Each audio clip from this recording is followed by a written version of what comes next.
د جنتیانو خوراک باره کې الله وی په خپل کلام کې ورزقا حسنا.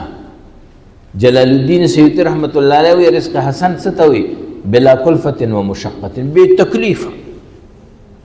د دې لکان نه تاسو کې جوړ کېلو پسو دی والله که خبرې تھی دا خلاداری زه یو ځای کې ناستو ما نو زمونږ د دې په شریک مرګر دی مولانا نور حسین صاحب هغه مجمع کې ویلي زوی کده د ویلي چې ټماټر کیلو پسو دی زول یو 500 روپیا ورکوم او دا غنه 2 روپیا هم څوک صحیح نه دي دا کنه. مونږ د دې شي زونه نه خبر والله لازم کوم د دې نه خبرو مونږ ته کله کله خلک وې دا جامې په سوغشته بوشان مونږ څه خبر خو عزتمندو او معزز علماء کرام داسې یو ورځ وه چې زم د دارالمحقانی نه فارغېدم او د دارالمحقانی بانی مولانا عبدالحق نور الله مرقده زمونږ کور ته ما سره راغی او ذکر راغی چې په هغه کال باندې د فراغت په کال باندې زما په ټولو کې عمر کم او ما هلته کې وخت هم زیات اړولو نو هغه د هغې په عزت کې ما ته دا عزت راکړو چې زمونږ کور ته راغی او هلته چې کومې خبرې ابتدایي کړې وې ټولې خو نه زه نن ستاسو وړاندې هغه خبرې عرض کوم د خپل استاد محترم. عمده آیات مبارکې ویلې او دا احادیث یې دوه ویلې ما درته مقه ویلې. هغوی وفرمایل که ما تا په خپل بچي باندې ډېر تعلیمات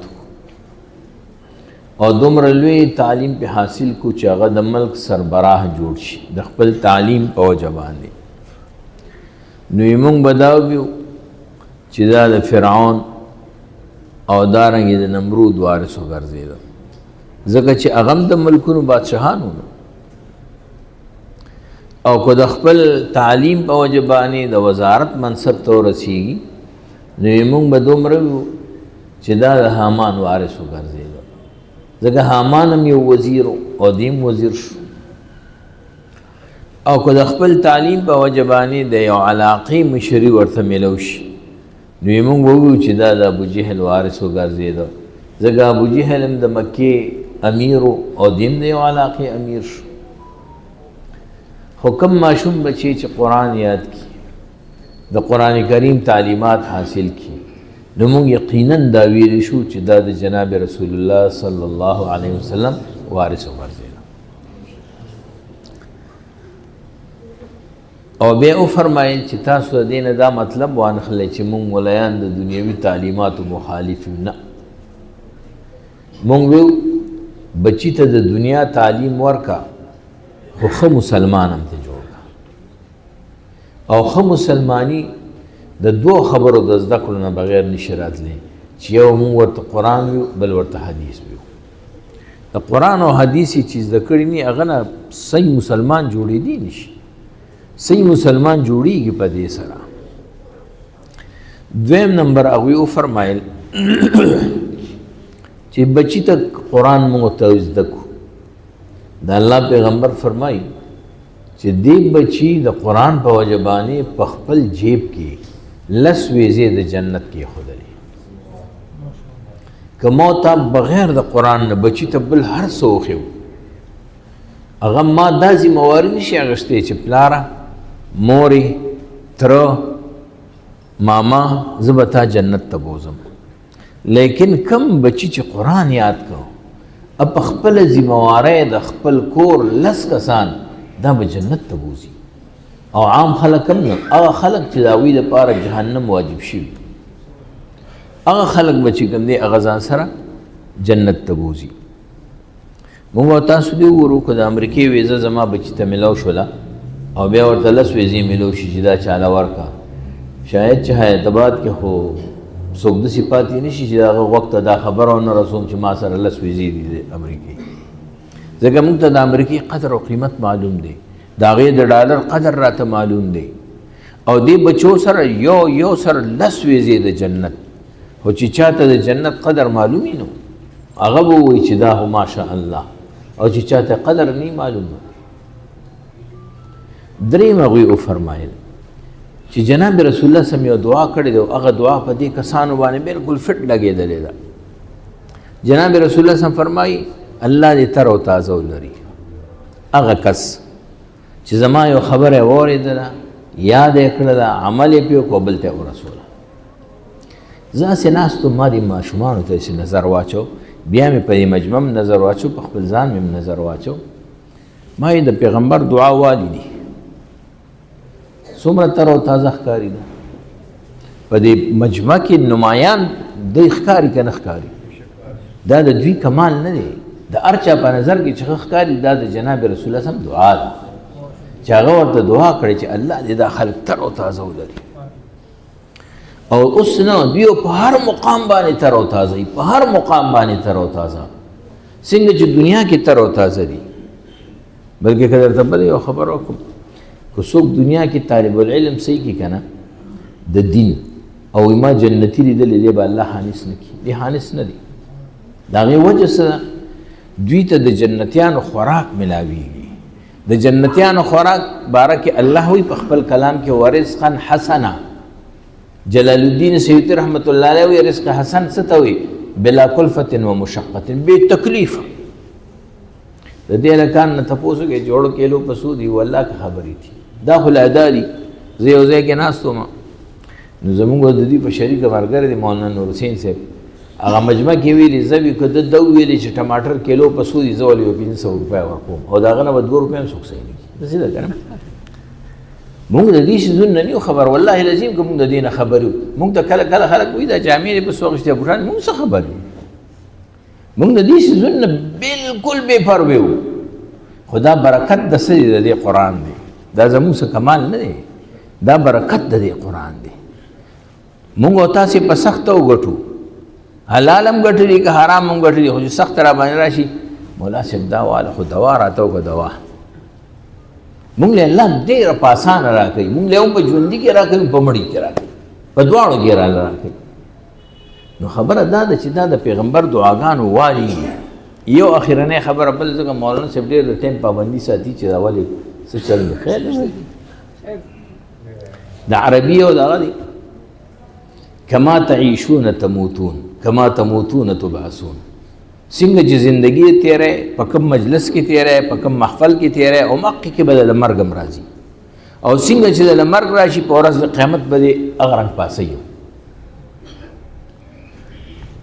زموږ په علماو کې یو ډېر لوی عالم دی، د امام بخاري صاحب چې کوم اخرنی حدیث را نقل کړی دی، سبحان الله وبحمده، د دې په روایت کې د هغه نوم شته ابو زرعه.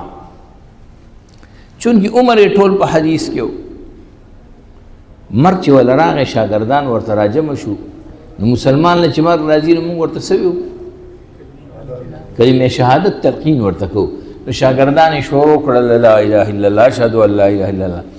دو خاندل او د حدیث ټول په سند سره شروع کړ، او په سند سره یې شروع کړ. نو ورته وایي من کان آخر کلامه لا اله الا الله روح لاړ. ځکه لا اله الا الله پسې بل جمله سوه دخل الجنه، چې اخرنۍ جمله دا چې دخل الجنه. ولې؟ کما تعیشون تموتون، دا هغه ټول ژوند په حدیثو کې، مرګ هم ول په حدیث کې راغی. امام مسلم رحمت الله علیه کله چې وله وفات کېده، شاګردان ورسره وي دا کتاب لږ راکړې. کتاب یې چې ورکړه داسې په سترګو کېښود، سا لاړه ده، لاړه وفات شو. او څرنګې چې وله مرګ راغلی دقه رنګ په ورځ د قیامت راپاسي. دا خلک چې راپاسي په ورځ د قیامت د قرآن سره زندگی ده، قرآن کې به وله مرګ راځي. نو دا چې د قیامت په ورځ راپاسي که نه، دا سوره بقره به ورته ښي طرف ته ولاړي، سوره عمران به ورته ګس طرف ته ولاړي، او ته مخکې ځي او دې به روان کړي چې دې به یو ځل جنت الفردوس ته ورسوي. او دا سلسله به دغلته نه ختمېږي. دوی چې کله جنت ته لاړ شي که نه، څنګه چې دلته ورته استاد ناستي، هلته هم دقه رنګ قرآن اوري، خو هلته به یو فرق. دا خلک چې راجمع شي چې قرآن سره تعلق نه، الله به ورته حضرت داود علیه السلام راوغواړي. ځکه داود علیه السلام ډېر خوش آوازه دی، او داود علیه السلام ته وایي ځکه تلاوت شروع کړه زبور. هغه چې د زبور تلاوت شروع کړي نو ډېر خوش آوازه دی. موږ او تاسو چې خوش آوازه خلکو سوورو، نو بیا څوک واه واه نارېږي، څوک وایي سبحان الله، څوک وایي الحمدلله، دوی هم وایي سبحان الله الحمدلله. فرشتي به ورته ډېر خوشحاله ولې خوشحالي کوې دومره لږ صبر وکړې یاسین نبي را روان دی سوره یاسین درته وایي جناب رسول الله صلی الله علیه وسلم په تشریف آوري کې سوره یاسین به شروع کړي دیو بیا وایي سبحان الله الحمدلله د الله نه طرفه ورته بیا به ویلی شي چې صبر وکړئ لږ رحمان ذات را روان دی تاسو ته سوره رحمان اورئ الله په خپله راشي هغه به ورته سوره رحمان اورئ خو چې زه دنیا کې د ده دشمني کوم د ده کتاب سره دشمني کوم نو دا خو به تمه نه کوو که نه چې ما سره یو سړي دشمني کوي او زه به ورسره دوستي کوم سوال نه پیدا کېږي البته یو اخرنی عرض دا کم خلک چې د دوی د عزت دپاره دلته ناست دي د دوی څه ثمره نتیجه شته خو صرف دا ټولې فایدې د دوی دپاره دي استاد محترم مولانا عبدالحق نور الله مرقده فرمایل چې کله ورځ د قیامت شي الله دې حافظ قرآن ته وایي چې زه جنت ته او دې به یقینا جنتي دي